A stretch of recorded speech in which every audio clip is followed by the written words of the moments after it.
Salut! Si t'es ici, c'est sans doute que tu es curieux ou curieuse d'en savoir plus sur cet étrange mouvement qu'est le véganisme.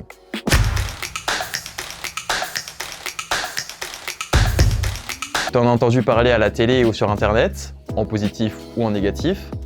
Un ou une de tes proches est devenu vegan et tu te demandes dans quoi il ou elle s'est lancé.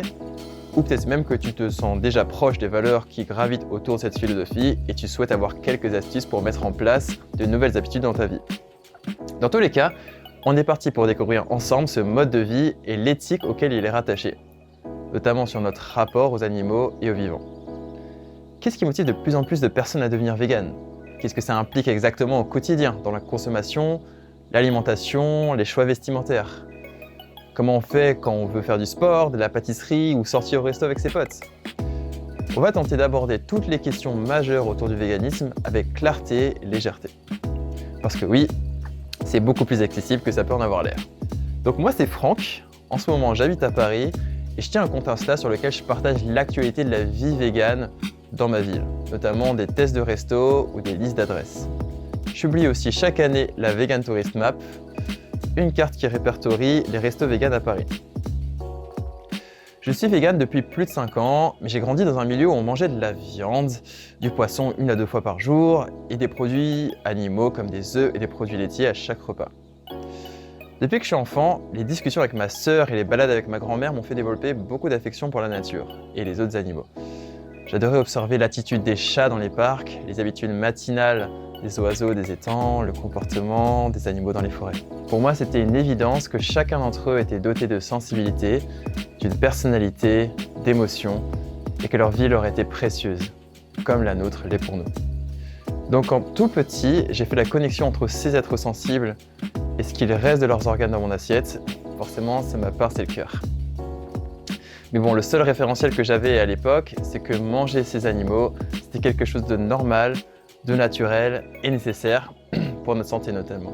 Donc avec le temps, je me suis fermé à cette dure réalité pour continuer à faire comme mon entourage. C'est plus tard, vers mes 21 ans, en voyageant, que j'avais rencontré mes premières personnes véganes, qui contre toute attente étaient fort sympas, avaient l'air tout à fait en forme et même épanouies de leur vie. Du coup, ça a piqué ma curiosité, j'aurais bombardé de questions. Comment tu fais pour avoir des protéines? C'est quoi le problème avec les œufs bio? Les poules, elles pondent de toute façon. Pourquoi tu portes pas de laine? Ça fait du bien aux moutons de le tondre.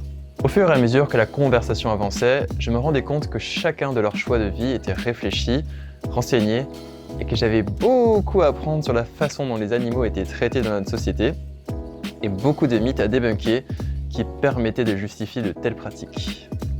Donc au fur et à mesure d'essais culinaires, de recherches documentaires et de discussions, j'ai fini par devenir complètement vegan. Et je pense pouvoir dire que c'est un des choix dont je suis le plus fier aujourd'hui. Mais du coup, qu'est-ce qu'on entend exactement par vegan? Pour faire simple, le véganisme, c'est un mode de vie qui consiste à respecter les animaux autant que faire se peut.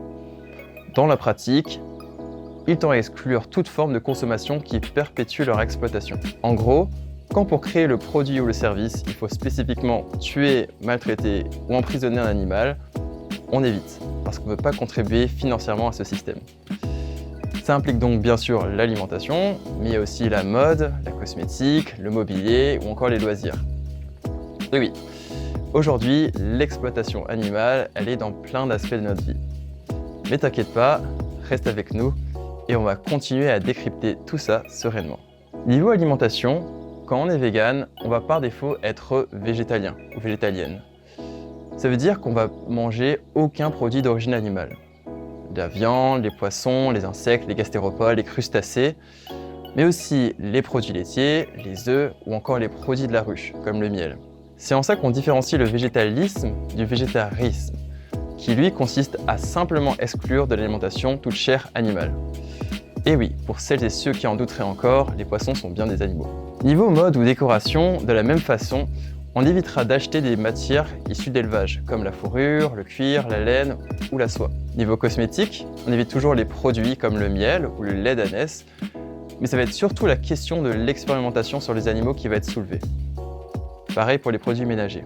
Et pour les loisirs, on va surtout éviter les spectacles qui impliquent des animaux, comme certains cirques, les delphinariums, les corridas ou encore les zoos. Maintenant qu'on a posé un peu plus clairement la définition, tu dis peut-être « Wow, ça a l'air un peu contraignant et un peu extrême, il y a pas mal de trucs pour lesquels je vois pas trop en quoi c'est problématique. C'est normal, déjà il y a pas mal de trucs qui sont pas forcément hyper connus sur les pratiques agricoles et ce que ça implique pour les animaux. Mais aussi, il faut garder en tête que pour chaque aliment, produit ou activité qu'on refuse, il y a plein d'alternatives qui sont tout aussi délicieuses, stylées, efficaces ou enrichissantes. Enfin, il n'y a pas d'interrupteur du véganisme qui te fait basculer de façon définitive dans un monde totalement inconnu. Moi-même, ça m'a pris plus d'1 an pour transitionner. Chacun et chacune peut expérimenter et y aller à son rythme, avec les informations qu'il ou elle récupère et les réflexions qu'il ou elle développe sur son chemin. Puisqu'on parle de définition, tu as peut-être déjà entendu parler du terme spécisme. Il ressurgit souvent quand on parle de véganisme et des droits des animaux, notamment dans le milieu militant. Pour l'introduire, laisse-moi te poser une devinette. Quel est le point commun entre les lasagnes à la viande de cheval de Findus en 2013, le braconnage du lion Cécile en 2015, la pétition contre le festival Yulin en Chine en 2017 ou Kurt Zouma, le footballeur récemment condamné pour avoir frappé son chat. Maintenant, parmi toutes ces personnes, combien il y en aurait qui se révolteraient si les lasagnes au bœuf de Findus contenaient en fait de la viande de poulet? Si le dentiste avait en fait décidé de chasser une espèce de faisan en voie de disparition? S'il y avait un nouveau festival de homards bouillis qui avait lieu en Chine, ou si Kurt Zouma avait été surpris en train de pêcher à la ligne? Probablement beaucoup moins.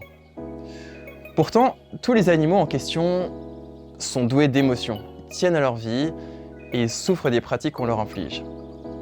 Le spécisme, c'est ça.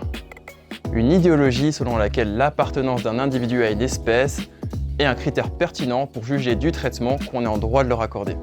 Le terme il a été inventé en 1970 par Richard D. Ryder, un psychologiste anglais qui a remarqué que tout le monde considère comme immoral de faire des expériences scientifiques non consenties, douloureuses, voire létales sur des êtres humains innocents, mais que sur des animaux, la question se posait même plus. C'est une extension du terme racisme. En gros, pour lui, si on trouve ça inacceptable de discriminer des humains sur des critères aussi flous et arbitraires que la race, alors on devrait trouver ça inacceptable de discriminer des individus en fonction de leur espèce. Attention, je dis bien en fonction de leur espèce, pas des caractéristiques qui leur sont propres. Entendez bien que personne ne cherche à donner le droit de vote aux poules, enfin j'espère. Mais aujourd'hui, si on prend l'exemple d'un chien et d'un cochon, les deux sont intelligents, ils ont une personnalité, ils sont capables de nouer des liens sociaux avec leurs congénères ou des humains et de ressentir la peur face au danger. Pourtant, pour l'un d'entre eux, ce sera tout à fait normal de programmer sa vie entière sans se soucier le moins du monde de son besoin de bouger, de voir la lumière du jour, de se reposer ou de s'occuper de ses enfants. On va juste se préoccuper de le faire grandir et grossir jusqu'à ce qu'il soit rentable pour être égorgé, découpé en morceaux et garnir les sandwichs en barquette sur une aire de la A15. Parce qu'il n'appartenait pas à la bonne espèce.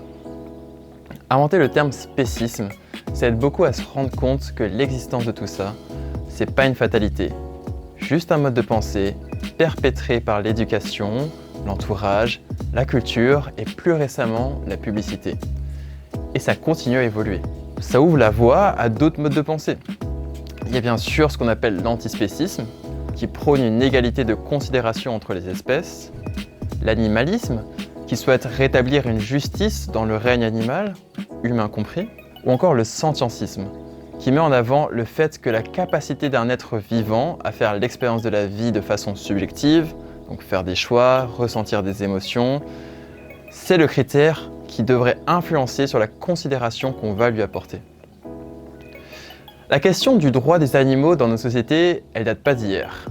Parmi les personnalités occidentales les plus célèbres qui ont dénoncé le traitement que l'humanité leur réserve, on peut citer Pythagore, Léonard de Vinci, Rousseau, Voltaire ou encore Louise Michel. Mais le terme « vegan », il a été créé en 1944 par Donald Watson, encore en anglais, avec la contraction du terme « vegetarian ». Comme une façon au début de s'y distinguer du régime végétarien en disant « nous, en plus, on va exclure les produits laitiers et les œufs ». Et donc en dépit de l'industrialisation de l'exploitation animale après la Seconde Guerre mondiale, l'idée va commencer à bien circuler dans les pays anglo-saxons. En France, elle est arrivée plus tard, mais on a vu un vrai développement du mouvement à partir des années 2010, notamment grâce au travail des enquêteurs et enquêteuses de l'assaut L214, qui ont révélé les coulisses de l'élevage et des abattoirs, et qui continuent à le faire aujourd'hui.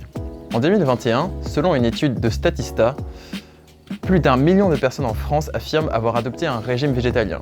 Parmi les motivations, on retrouve évidemment le respect des animaux, mais aussi la volonté de préserver la nature et la biodiversité, ou encore le souhait d'être en meilleure santé et de réaliser des performances sportives. Voilà, j'espère que tu as aimé cette petite présentation des enjeux du véganisme dans les grandes lignes. Dans le prochain épisode, on va voir plus en détail ce qui se cache derrière la production des aliments d'origine animale, mais aussi comment composer un panier végétalien au quotidien. À très vite!